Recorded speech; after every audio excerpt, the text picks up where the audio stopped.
السلام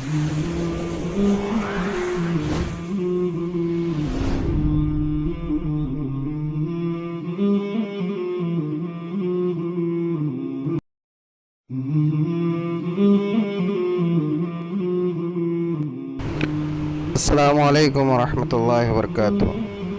ناظرین اکرام، نبی کریم صلی اللہ علیہ وآلہ وسلم جب افطار فرمایا کرتے تھے تو آپ یہ دعا پڑھا کرتے تھے: اللہم لک صمت وعلی رزقک افطرت، کہ اے اللہ، میں نے آپ کے لیے روزہ رکھا اور آپ ہی کے عطا کردہ رزق سے روزہ افطار کرتا ہوں۔ اس مبارک دعا میں دو چیزوں کی طرف خصوصی طور پر توجہ دلائی گئی۔ پہلی بات تو یہ کہ اے اللہ، ہمارا یہ عمل، ہمارا روزہ رکھنا، بھوک کی شدت کو برداشت کرنا، پیاس کو برداشت کرنا اور گرمی کی حرارت اور شدت کو برداشت کرنا، یہ سب محض آپ ہی کے لیے ہے اور آپ ہی کے فضل سے ہے۔ اور اسی طرح اب ہم جو یہ روزہ افطار کر رہے ہیں اور یہ جو غذائیں، یہ رزق ہمارے سامنے رکھا ہے، یہ محض آپ کے فضل و کرم سے ہے، آپ کی عطا سے ہے، آپ کا انعام اور اکرام ہے۔ اگر آپ کا انعام نہ ہوتا تو ہم اس سے روزہ افطار کرنے پر قادر نہ تھے۔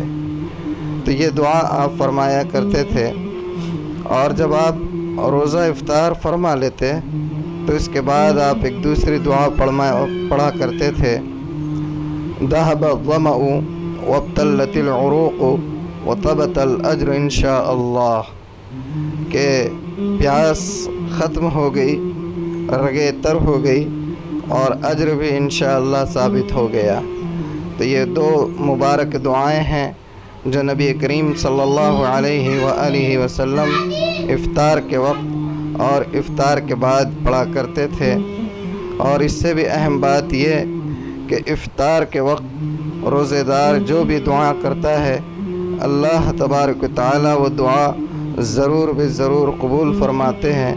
لہٰذا افطار کے وقت کو غنیمت جانتے ہوئے اس وقت میں جس قدر ہو سکے اپنے لیے، امت مسلمہ کے لیے، پورے عالم اسلام کے لیے اور اپنے والدین اور رشتہ داروں اور عزیز و اقارب کے لیے، سبھی کے لیے دعائیں کرنا چاہیے۔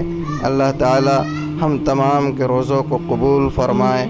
وآخر دعوانا الحمد للہ رب العالمین۔